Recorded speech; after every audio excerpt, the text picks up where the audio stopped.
All right, why don't we get started? And I will try to speak loudly enough. If anybody can't hear, could you raise your hand or something to make sure everybody understands? So thank you for coming to Ward 3. We're holding a ward meeting pretty much as we do every year in every ward. So we've gone by numbers, and we're doing 1, we're doing 2, and now 3.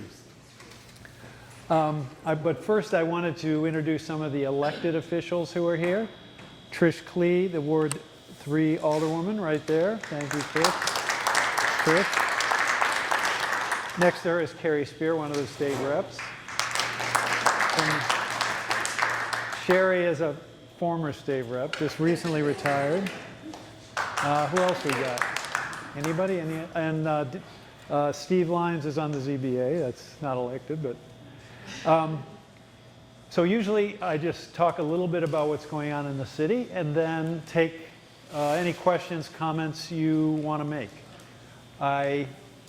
We try to finish up within an hour for various reasons, because we want you to come back, and if you get too bored you might not. And number 2, there is a meeting down at City Hall regarding a tax cap at 7 o'clock, which I'll probably be late for that, but I want to try to get down there as soon as I can after this. Now, just in local news, really local, my wife Vicki is over there, and her grandparents' house just sold, her grandmother's house on Berkeley Street, 6 Berkeley Street, to the third owner going back into the 1800s, right? Yeah. So the Luces owned it, and then the Kaplans, and they just sold it. So 6 Berkeley Street, it's like a brown house. So that was kind of interesting for us. In terms of the city, I think the city's doing very well. Our economy is strong.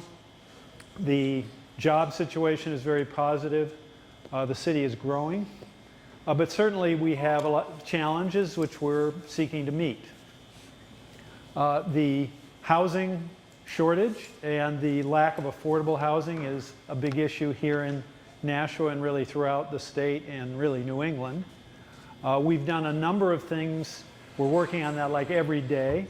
We're working to address the problem both in terms of increasing the supply overall, to use the supply and demand principles by increasing supply, at least you try to moderate the prices.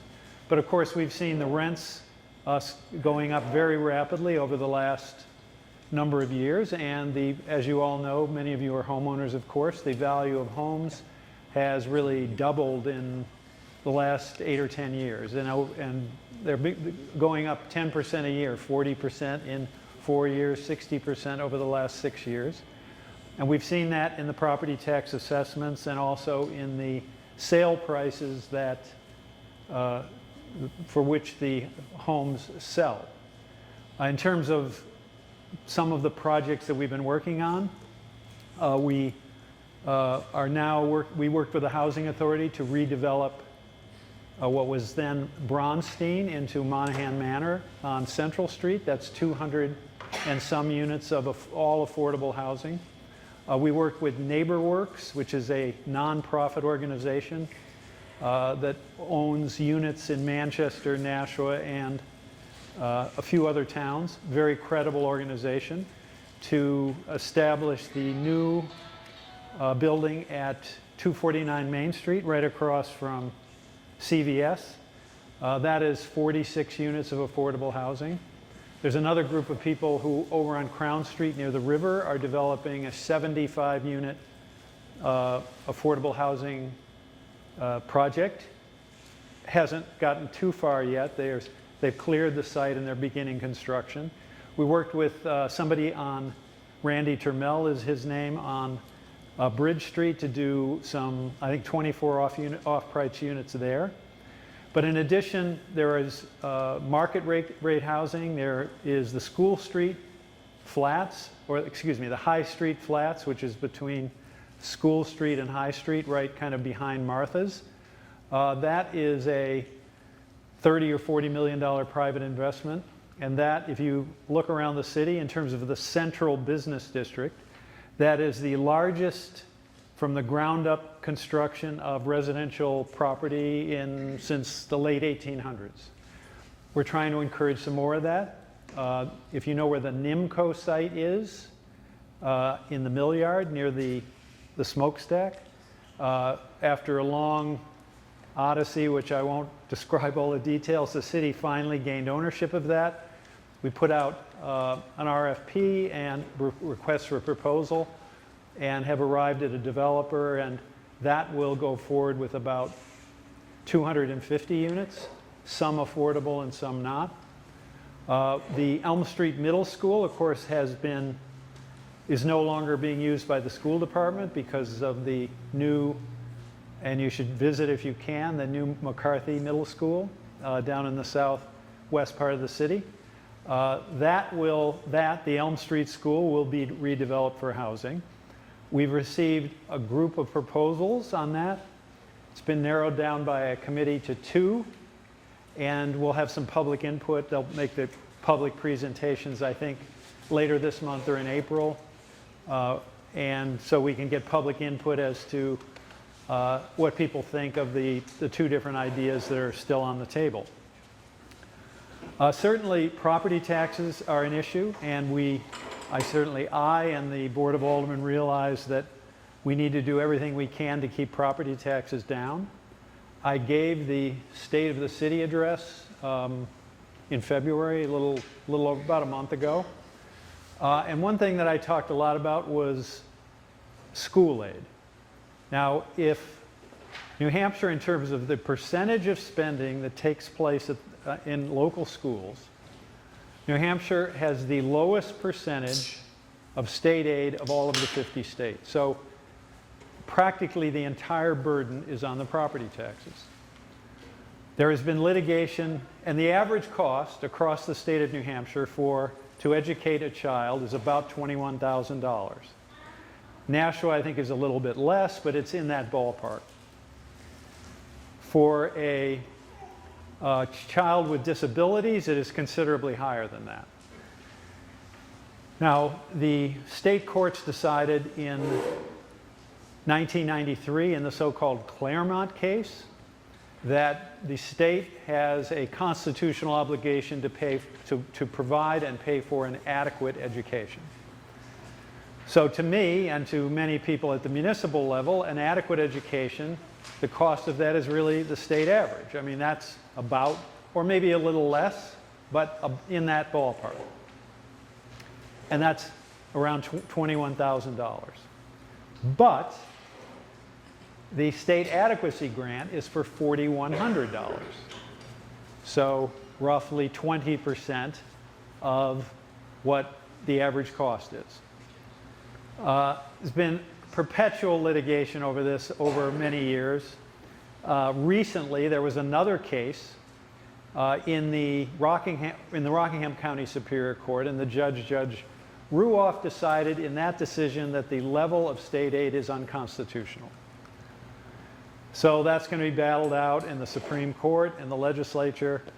At the Supreme Court, and there was an appeal, the state Attorney General's office argued that a school building like this one and heating this building is not part of an adequate education, so that shouldn't be included in the cost calculation. But we know from the remote learning we had during COVID that doesn't work, and we really need school buildings to adequately educate our children. If you want to discuss any of this property tax stuff further when we get to your questions, that's great. But if the state paid the cost of $21,000, your property taxes would be 60%. That's 60% lower. There's also issues with the state pension, which I could get into, and that's another big cost that we pay to the state of New Hampshire for their pension system. But here on the local level, first of all, a couple of years ago, the taxes went up less than 1%. I worked with the Board of Aldermen to make sure that happened.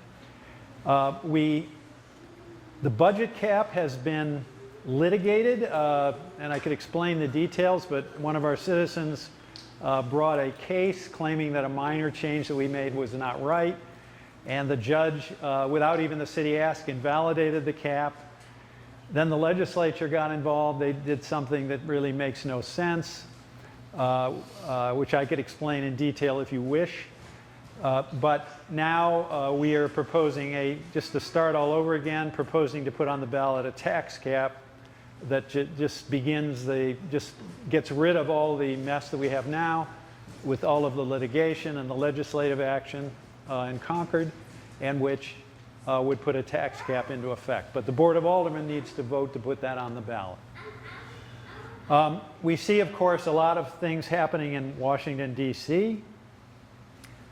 Cuts, tariffs, all that. That definitely affects us. We receive federal funds for a number of things that you're familiar with. The bus system, there's local money in that certainly, but there's federal subsidy for every mass transit system in the United States, including ours. Without that federal money, if that gets cut, we would not be able to operate the buses. In each of our schools, in 6 of our elementary schools, there is Title I funds, including here at Amherst Street, including Mount Pleasant.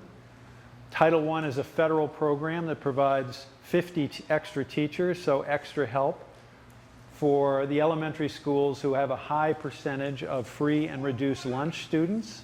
In other words, students who come from families who are disadvantaged economically. We receive Community Development Block Grant, that you're probably not as familiar with that, but that helps with city and nonprofit projects. We receive what are called home funds, about $600,000 a year. Those are used to subsidize and enable affordable housing projects. We've put home funds into all of these projects that I mentioned. Certainly Monahan Manor, there's a Marshall Street apartments at Marshall and East Hollis. That would not have been possible without home funds. The homeless shelter on Spring Street, the same thing. The NeighborWorks project that I mentioned and others. We put home funds, allocate home funds, which we receive from the federal government, into those projects. Otherwise, many of them would not have been able to happen. Were any of these things cut, it would definitely have an effect. If Title I were eliminated, it would have a very major impact on 6 elementary schools. The tariffs affect us as well. We are considering whether to build there's kind of a tentative decision to go forward, but whether to build a new public works garage. One we have, and I could get into the details if you wish, but it's very small. It was built in the late 70s. It's kind of what they call a butler building. It's basically just steel arches with kind of covering on it, basically.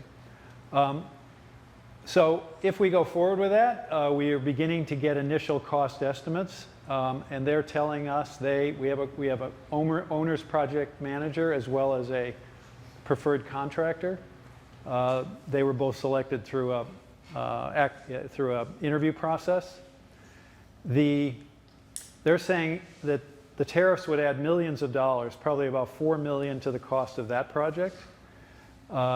I look at that as a federal tax because who pays that? $4 million extra paid by the city, which means paid by you in your property taxes. So I regard that, if that occurs, if we go forward and the tariffs are there, which I think they will be, as a tax by the federal government on the city of Nashua and its citizens and taxpayers. So we're certainly hoping that some of these changes don't occur. It's very much up in the air. We've been told we have a $7 million lead grant. That looks like it might not go forward any further. We don't know for sure. The lead grant, it's $7 million over several years. The lead grant pays to de-lead apartments. to make them safer for children. And there's the additional benefit that once a landlord takes advantage of that, they need to rent the apartment for less than the market rate for 5 years after that. Hundreds of, but somewhere between 100 and 200 units in the city have been restored in that way using this lead grant and previous ones we've gotten. That may end up being cut or eliminated. But again, the messages we get are really cryptic, and it's sort of hard to say what's going to happen. The one good thing that happened, it was really fun, was that the Dr. Crisp Elementary School is, Sunset Heights Elementary School, which is down off Lower Main Street, was selected as one of 2 distinguished elementary schools in the state of New Hampshire this year. And when that was announced, or shortly thereafter, U.S. Senator Maggie Hassan went there and did a ceremony. The kids were all really interested, and I was kind of amazed by the whole thing. She asked them, how many of you like to read? I expected like nobody would respond positively, but there's just all this enthusiasm from the kids. Same thing, do you like math? All kinds of enthusiasm, all out of hand. So obviously Principal Erin Anderson and her staff are doing really well with that in terms of just interesting these young kids in learning, and certainly that's what we need. I have asked back to the budget just for a minute, I've asked for the departments for a 3% budget this year. The Board of Aldermen feels the same, which is, we think, below the rate of inflation and actually below the level of a lot of the collective bargaining agreements that are in place, which usually call for, there are numerous units, but teachers, police, firefighters, and others, public works. I think there's 17 different units. Nancy might know how many, 17? 18 now? 18. And Nancy works for the city. And but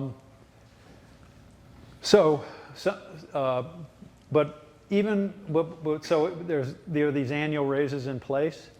We still have trouble finding people. I mean, the police department is 17. The number varies from week to week, month to month, because people retire and they get some more officers from the academy and from some other departments. But they typically, in the last couple of years, have been down anywhere from 17 to 12 to 14, below the authorized force of 179. They just cannot hire enough people. Firefighters, fire department has had some problems, but they are at full complement. Public Works is having trouble finding truck drivers, particularly those who are have a CDL license, a commercial license that allows them to drive a truck on the road. That's a federal thing. So for those, when the idea comes up, 80% of the city budget is wages, benefits, and the cost of employees. So if you really want to cut the budget, some people say that they want to cut the budget. Well, that means reducing the workforce. It means, you can't realize anything significant without cutting the workforce. Less police, less firefighters, less teachers, less public works.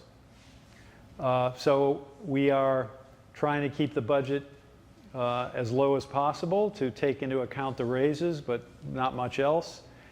And in addition, we want to try to put in this tax cap that we think will work better than the kind of muddled system we have now following the action of the courts and the action of the legislature. So those are some of the things that are going on, but Trish and I like to hear your comments and your thoughts more than we like to really speak about all this, I think. So we want to hear what you're interested in.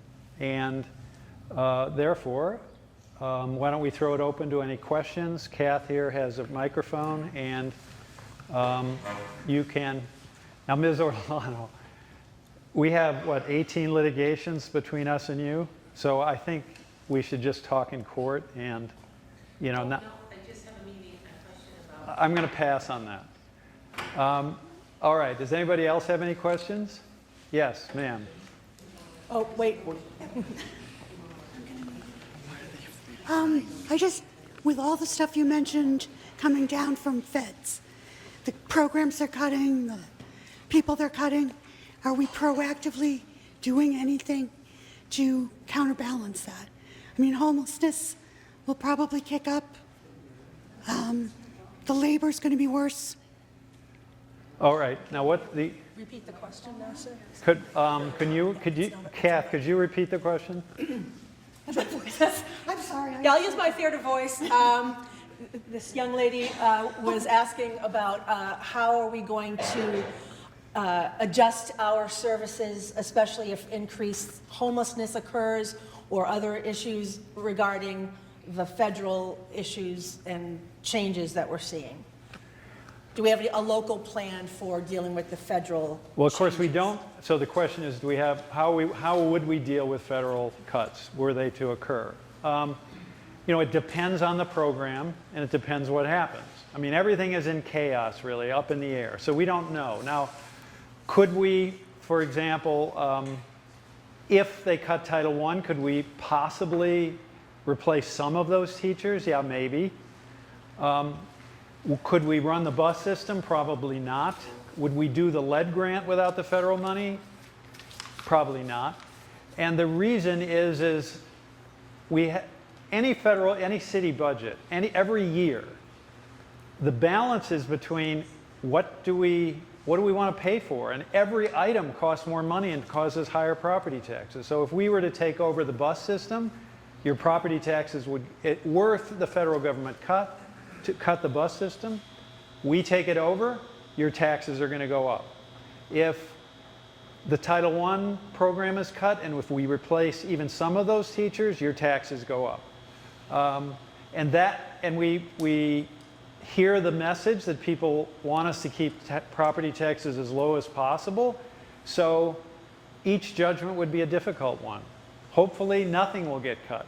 And I mean, another thing that I didn't mention is the Mohawk Tannery restoration, the cleanup. That is a combination of city dollars, city dollars and federal, really. The state Economic Development Office is loaning some money into that, but there's $9 million of federal money committed to the Mohawk Tannery cleanup. And I don't know, does people remember the Mohawk Tannery? 40 years this polluted site has been there, since it closed in 1984. Now, the EPA is saying they think the money is good, and if it is, good chance the project will go forward. But if they were to cut that $9 million, we would not be able to replace that with local money. So, and back to housing, there will be 550 units there, 20% of which will be affordable. So it just depends on what happens and what the cost would be and whether we thought we could afford to spend local dollars for something we hadn't been spending local dollars for previously. Yes, ma'am. One moment. Hold on. Sorry. Hi. It's okay. Oh. By the way, this mic is for the camera, so that's why you can't hear it louder. So if you can't hear it, I'll blather on. I have a pretty loud voice. How does purging federal employees impact Nashua City? The question is, how does purging the federal employees? Well, we're not heavily concentrated. I mean, the biggest group of federal employees we have is the FAA Center. Now, there's been talk of, you know, nationally cutting some of the FAA workers, but I don't believe we've felt that here. I know up in the North Country they've cut some forest people, but one program I didn't mention where we could be significantly affected is Medicaid. So Medicaid pays for health care for people who otherwise don't have insurance and can't pay for it. Medicare, if you look at the state's website, excuse me, Medicaid pays for people who can't afford it. Medicare is for senior citizens. I could get into that a little bit too, but Medicaid definitely could get cut. There's a House budget that would cut Medicaid by $800 billion. Now, according to the state website, the state of New Hampshire's DHHS, Health and Human Services website, there are 16,778 people on Medicaid in Nashua. So this is nearly 20% of the population. There are states where it's much higher. I think Louisiana, 40% of the people are on Medicaid. If that gets cut, those people, I mean, healthcare will definitely be hurt. There's at least a little talk of Medicare being cut and even Social Security. I don't know if those things will really happen, but those would certainly make life for senior citizens more difficult. But in terms of the actual layoffs, we really, since we don't have a big concentration of federal employees, we haven't really seen much. But let me mention one more thing before I go to Sherry. One area that I couldn't believe it, but we worked with BAE to get them a $35 million CHIPS grant. Now, there was the CHIPS Act at the federal level. This has to do with computer chips. And they need an upgrade of their equipment so they can remain competitive. Very expensive. They applied for a CHIPS grant. And in order to get that grant, the city needed to participate to make them eligible. So we put in a couple $100,000 of training money, which qualified them to get this grant. And I think they had to match it in some fashion. So they put up some tens of millions of dollars. But they got $35 million out of the Federal CHIPS Act. And I heard someone in Washington say they thought that was a big waste of money. Well, it's not for here in Nashua. I mean, we are making the biggest private employer, certainly in Nashua, but statewide, more competitive for future years, for careers for a lot of people. And so, in my opinion, that money was very well spent. And I think if you go and visit their plant, you'll see that, that's being responsibly spent. And certainly these foreign countries do similar things. So, some of the federal cuts, anyway. Yes, Sherry. Yeah, well, I'm going to speak loud so that Well, people for the can hear camera, me. it's for the Well, cameraman. okay, that's all. So, it's budget season up in Concord, and as we all know, there's a lot of gamesmanship going on, and we're hearing a lot about the cutting of the budget in Concord. Could you explain to people here that every time they talk about cutting the budget at the state level, that it downshifts those costs to us? I know that you spoke to that a little bit, but be clear. Cuts in Concord that make the politicians look good are downshifted to the cities, okay, and our taxes go up. So, I mean, it's a lot of gamesmanship. Could you talk about it a little bit more? Now, there's been downshifting going on a long, long time. That means when the state has a budget, wants to save some money, they push something onto the local cities and towns. I could use the pensions as an example. The city workers, but for public works, they have their own. But all of the other city workers are in the state pension system. There is no, other than there's a public works pension system, which is just for public works employees.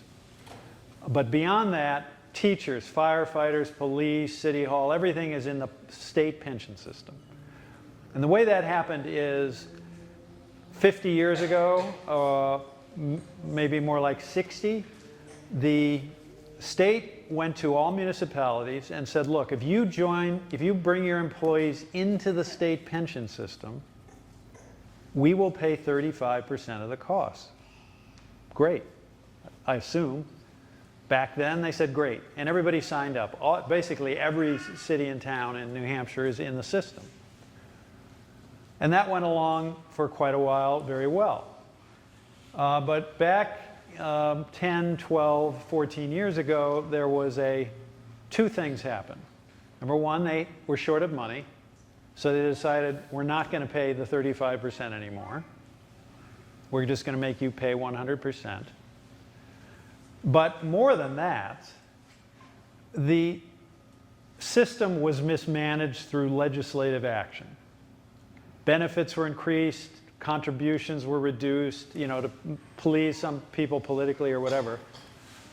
And as a result, the system went from 100% funded, in other words, enough in the coffers to pay all benefits for all retirees and current employees, down to somewhere in the 50s, 50% funded. So the state passes a mandate that they want to go to 100% by the year 2039. This makes the pension costs go skyrocket. So right now we pay $35 million a year to the state pension system. And so the two things I mentioned, number one, the state, were supposed to pay roughly 1/3 of that. And if they had done that, we would be $100 million richer here in Nashua. That's what that change has cost us. Number two, they didn't take responsibility for the mistake that they made in terms of handling the system. So if you talk to the state retirement system, and they just reiterated this in the last few weeks, 80% of that $35 million, and this is true across New Hampshire, is not paying for any of the current employees. It is paying to recapitalize the system, to build up the assets, to restore the system as a result of the failures and the mismanagement in Concord. So we are paying 80%, so that's $28 million a year, to help the state solve the problem that we had nothing to do with and didn't create at all. So there is an example. $28 million plus 1/3 of what, so tens of millions of dollars every year just on that one item. And I could give other examples that where this has occurred.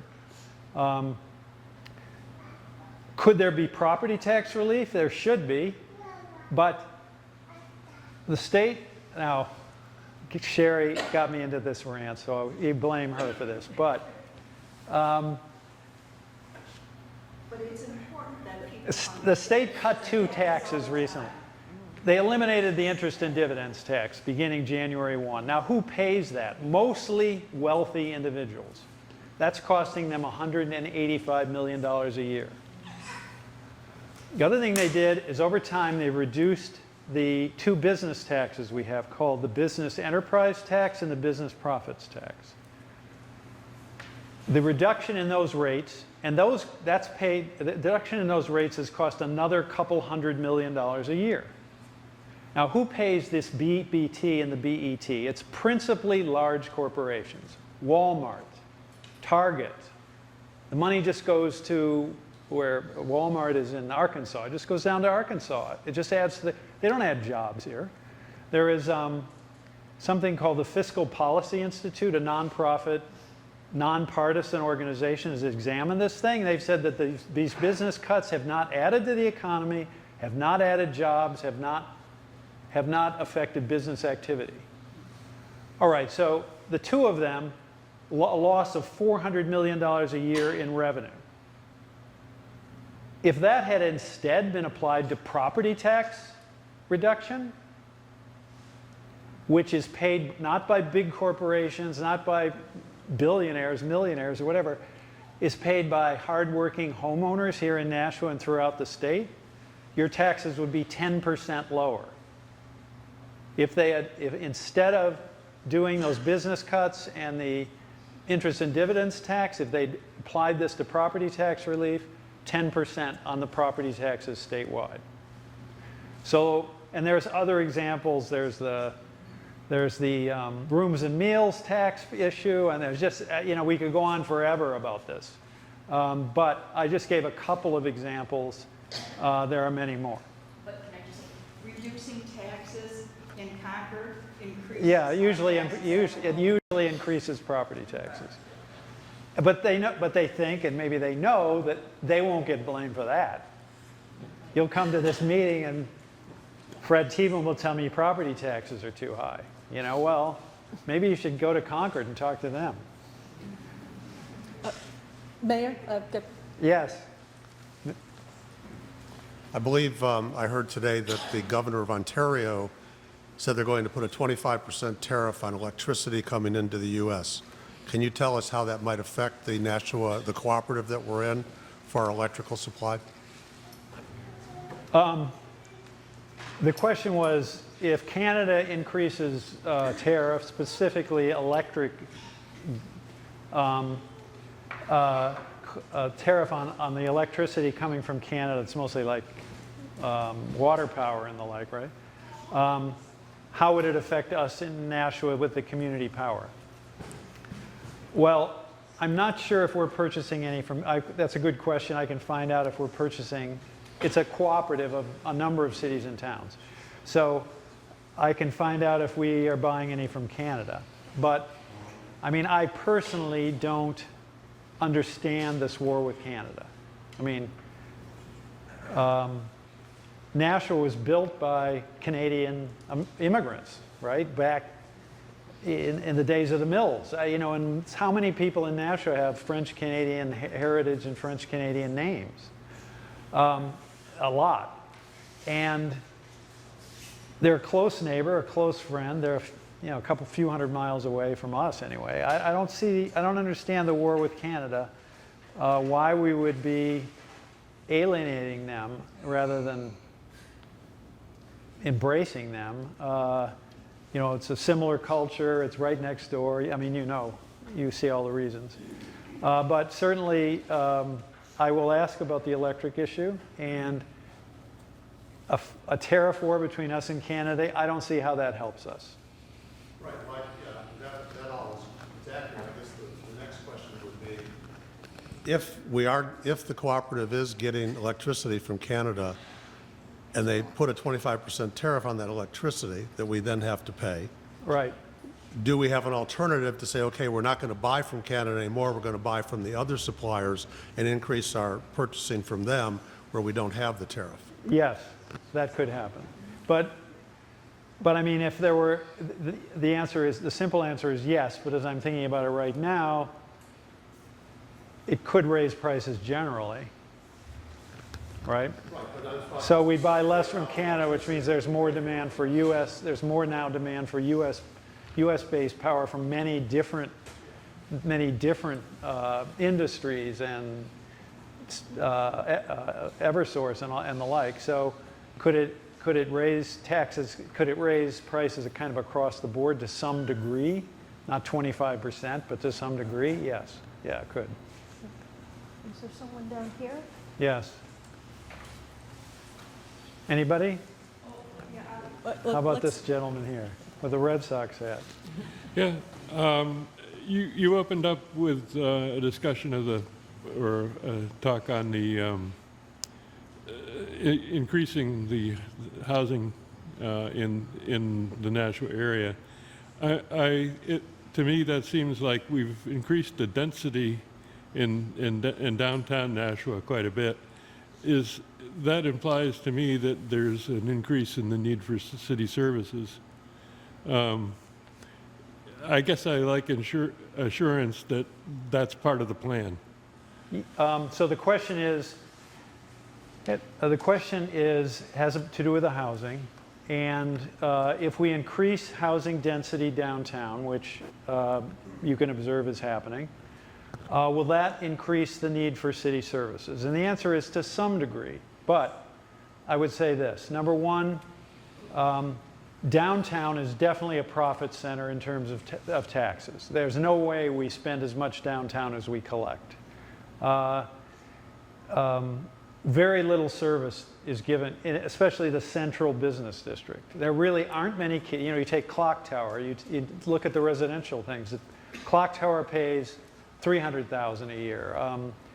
The Franklin Street Lofts pays $600,000 a year. This High Street Lofts pays about $300,000. Riverfront Landing over by the river pays $600,000. The NIMCO building will probably pay 4 to 5, you know, something like that. And there are many other, big payers as well. Very few school children in those different complexes. Yes, we plow those streets. Yes, we would provide fire protection, but the fact that there's a new complex doesn't really add much to the cost of services, and yet we bring in taxes. So, so I say it's overall, in addition to increasing the supply of housing, it helps kind of on the tax front. But I think there are two other benefits that derive from more downtown housing. Number one, and I guess these are related, we need more walk-in neighborhood traffic to promote a stronger retail base. We need people who can just walk, who have money to spend and can just walk and go to whatever retailer there is, the toy store, the bookstore, which neither of which we have. Number two, and this is related, the downtown census district, which is not north of the river, but it's sort of along the river, south of the river, kind of east and west.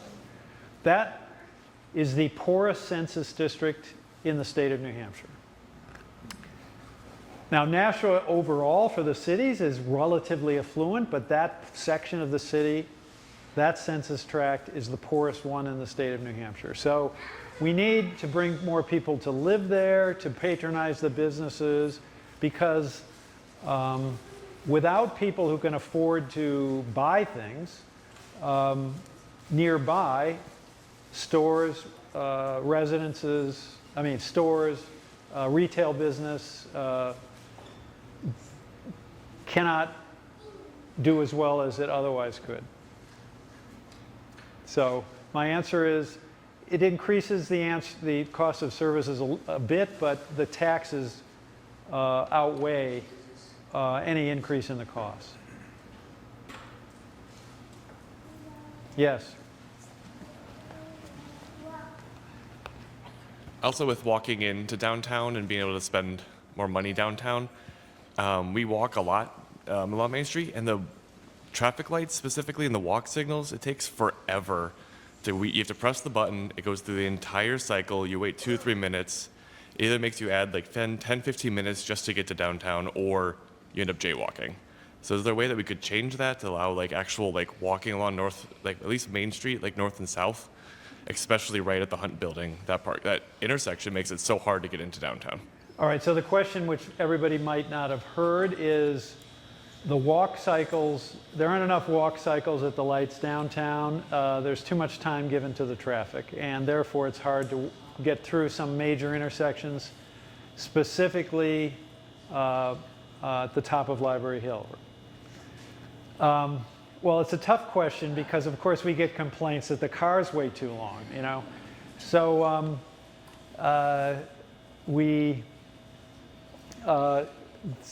I can talk to the traffic people about it, but we get complaints that there's too much waiting by the cars, and we're trying to move a lot of cars and a lot of people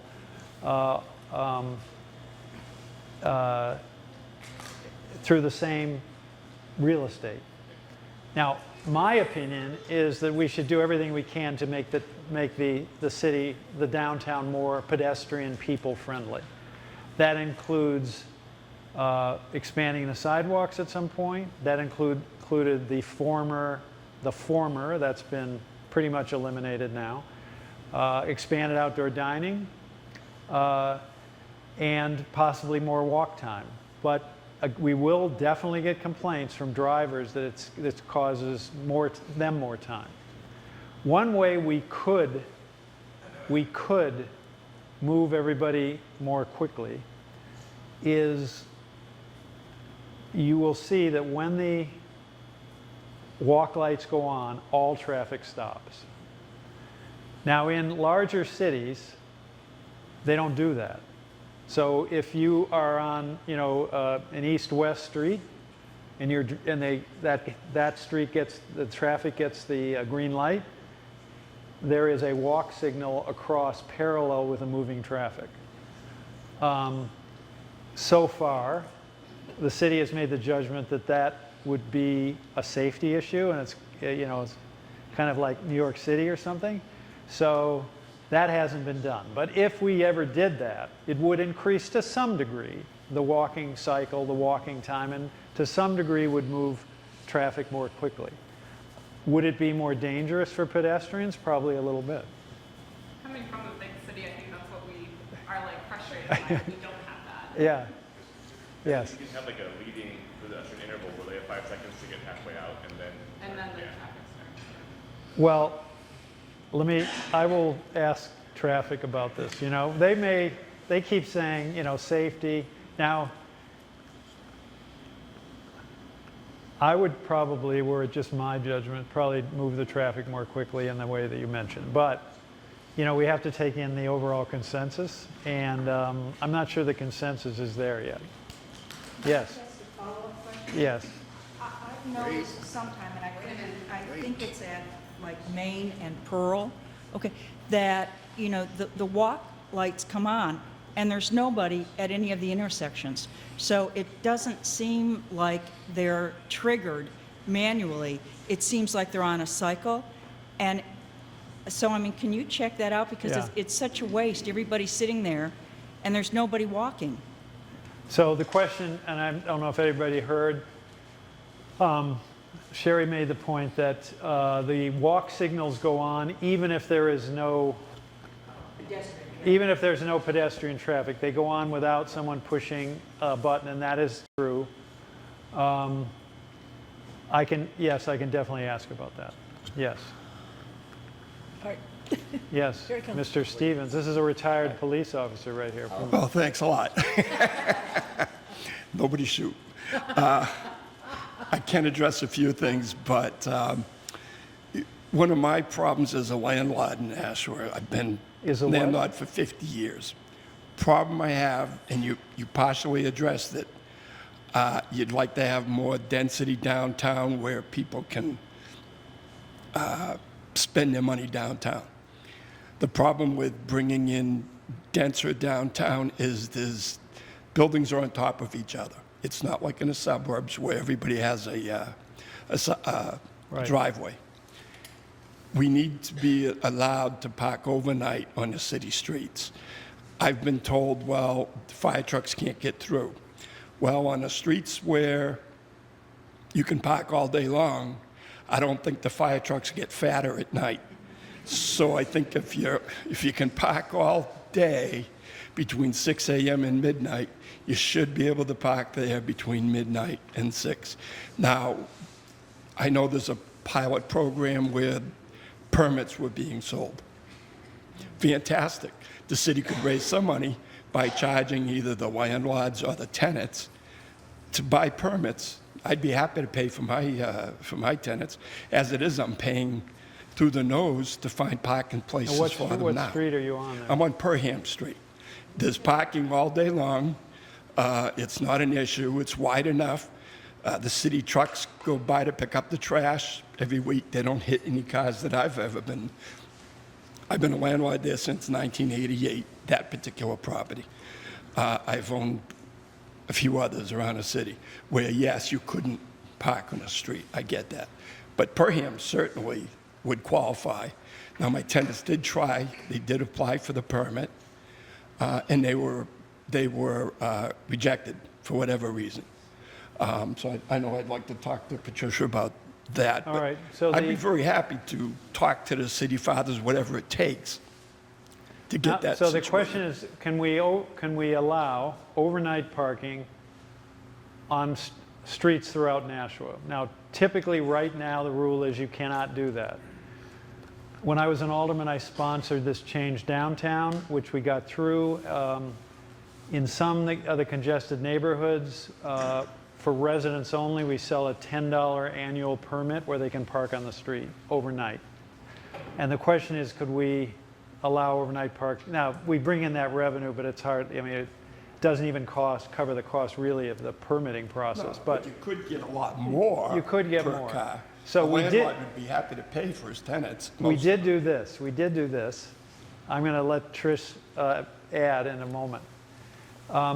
Now, you probably didn't hear about it or whatever, but we did do a survey statewide and held a meeting in every ward. I think it was done by the Economic Development Department.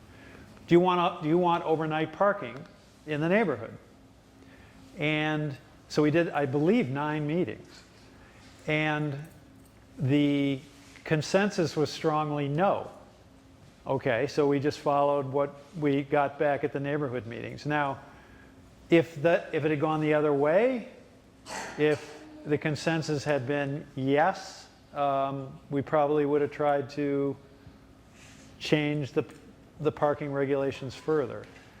But at least in the residential neighborhoods, particularly single-family neighborhoods, people didn't want it. Well, I don't know what happened on Perham Street. Usually, if the people on the street ask to have permitted parking, like we have in some of the downtown streets, the answer is usually yes. So I don't know if we've checked Perham Street or not. I don't know. Trish, do you have? Hi, thank you. Ward 3 and I think Ward 4 are the 2 wards that were no. Were yes, we wanted it.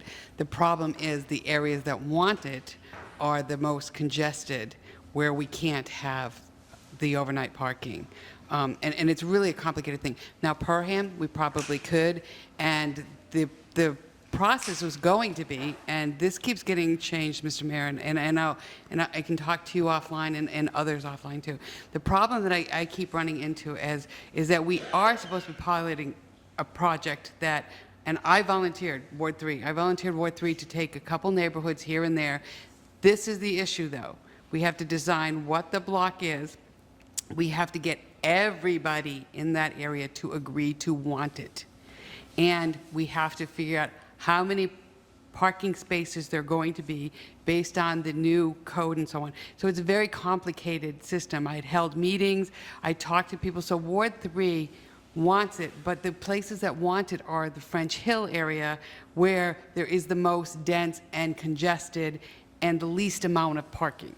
So if we can create these blocks, people are still going to have to walk. You're probably not going to be able to park in front of your home.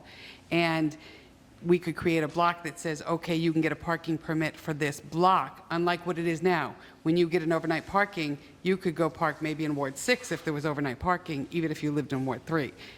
There's no designation. But we could work on So- Perham Street. I mean, I know the street, of course, and it's not real congested. I mean, it's not single family, but it's not real tight like, Toll Street might be in certain parts. So I'm not sure we'd have to have unanimous consent, but we'd need kind of a majority. It would help if we had others on the street saying, hey, could we have overnight parking? You have 5 minutes. And this permitted system has expanded over time slightly, to additional streets when people have wanted it. So we could work on Perham Street, especially if you could find others there that would be in favor of it, and we wouldn't have a big fight. I mean, I remember some years ago, somebody on Prescott Street. If you know where that is, it's just off Amherst Street. Okay, this guy had a multifamily building. He wanted it, so we proposed it. But then a whole bunch of other neighbors came in and said they didn't want it, so it didn't pass. So if you got a group of people that agreed, we could probably make it work on Perham Street. All right? Sure. I also live on Perham Street. You do? Yeah. What do you think? Do you want the parking or not? In the summer, it's possible. In the winter, we have had the most atrocious street because, first of all, there were cars parked overnight on the very first snowstorm. So Perham Street was never plowed proper from the very first snowstorm this winter. It wasn't. Ruts were 6 or 8 inches deep. And I'd also like to add because we've talked about Perham Street, you and I, that some of the tenants in these multifamily buildings have 3 vehicles or 2 or 3 vehicles. Dan, you know that. Why are they parking on the street 3 vehicles? It shouldn't, that shouldn't be allowed for one person. You know, that's, I think the whole thing. If those permits, it should be limited to the number of people per unit, number of vehicles per unit. You can't have one person in a unit with 10 I think vehicles. we do, where we do the permit system, I think we do limit the number of permits per person, but I can check that out. But you can't go in there and get 10 permits. Perham Street is a one-way street down. It's not a two-way street. It is a one. Contrary to the people that drive there. I have to tell you, I had a bird's eye view of people going to Ron's. Now, this is what we've run into in some places. One person wants it, one person doesn't, you know. But in terms of the plowing, thank you for the input. We'll talk to Public Works about. There shouldn't be even with overnight parking, there's no parking during snowstorms. Yeah, during we have winter, a so snow I got to emergency. get going to the Board of Aldermen meeting. Yeah, the mayor does too. This gal and this gal still have comments, and the mayor needs to leave for a Board of Aldermen meeting. Yes, my inquiry is regarding sidewalks, since you said you want it to be a walking area and all. I've lived in the neighborhood for over 25 years. Nothing has been done to the sidewalks. Actually, when I take my walks, I'm often walking in the street, which is not safe. Right. And living near Holman Stadium, especially around the 4th or when there's fireworks or whatever, with the parking, you know, it's a very hazardous safety issue. And the surrounding schools, you know, yeah, they're fixed to sidewalk near Mount Pleasant on Abbott Street, that area, but the kids still have to walk to school, so they're walking in the middle of the street, especially if there's snow. So it's, what is your process of replacing sidewalks? All right, so the question is, the questioner points out that near Holman Stadium, the sidewalks are in very poor condition. And what is our program in terms of repairing sidewalks? And during the winter, she mentioned as well, there needs to be more plowing of the sidewalks. Holman is not the only area where the sidewalks are in poor condition. There are a lot of places where the sidewalks are in poor condition. When I came into office a few years back, the streets were terrible.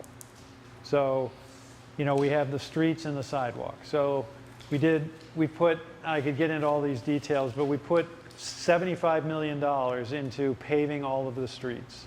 Not all, but we've reached 80% of the streets, either paving or crack sealing, and have considerably improved the condition of the streets by a scientific measurement called Paving Condition Index.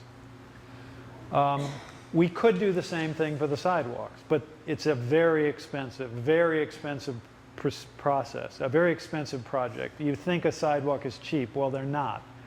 I mean, if we put 10 million into the sidewalks, we could, you know, definitely make a lot of improvements.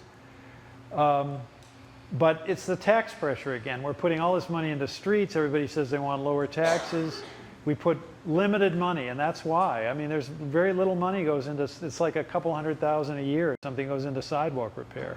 It's hardly any, you know, in terms of the quantity of the need, it doesn't, you know, it makes a little bit of a dent, but that's it. Plowing, the Public Works plows sidewalks within 1,500 feet of elementary schools, and then some additional. I think we have 150 miles of sidewalks, and we plow 50 miles. Easier said than done because they plow the streets, streets have first priority. When they finish, then they do the sidewalks. As I told you, you know, we're down employees. We had this last big storm. It was a terrible storm, but there were some people who worked 60 straight hours. I mean, this is what, you know, like, is that even safe? You know, but that's what, you know, that's what they did. Usually the storms aren't that bad, but after a day or two, they're tired. It's hard to keep people working, so the sidewalks have second priority in terms of plowing. But you're right, the quality of the sidewalks is poor, and we should do more repairs than we do. All right, now we have a meeting at 7 on this tax cap thing. One more I question. just wanted to yes. speak to that man's problem with the downtown and walking. The traffic lights, yeah. And traffic.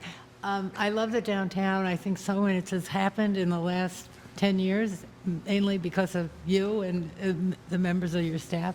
I went to Concord this last couple of weeks, and what really amazed me is the downtown doesn't have parking meters. And I love that because I went shopping and you could just pull into a space and get out and go shopping without paying a parking fee. I don't know about that.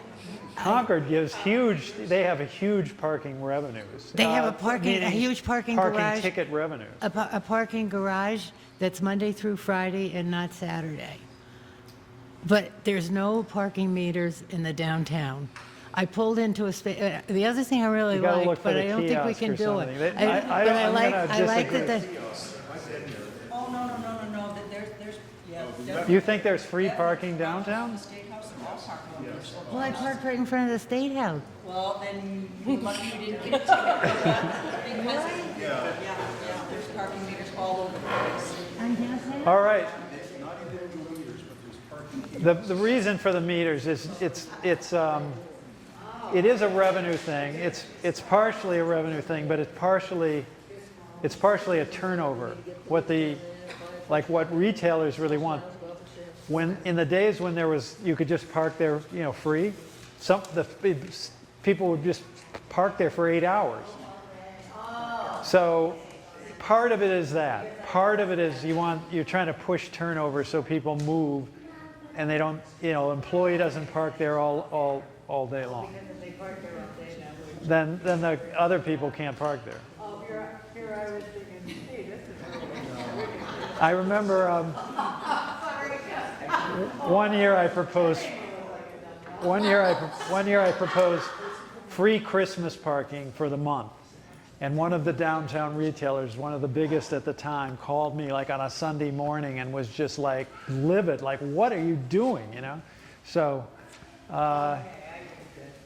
So we did it in the outlying areas. Anyway, thank you for coming to Ward 3. And we'll do it again pretty soon.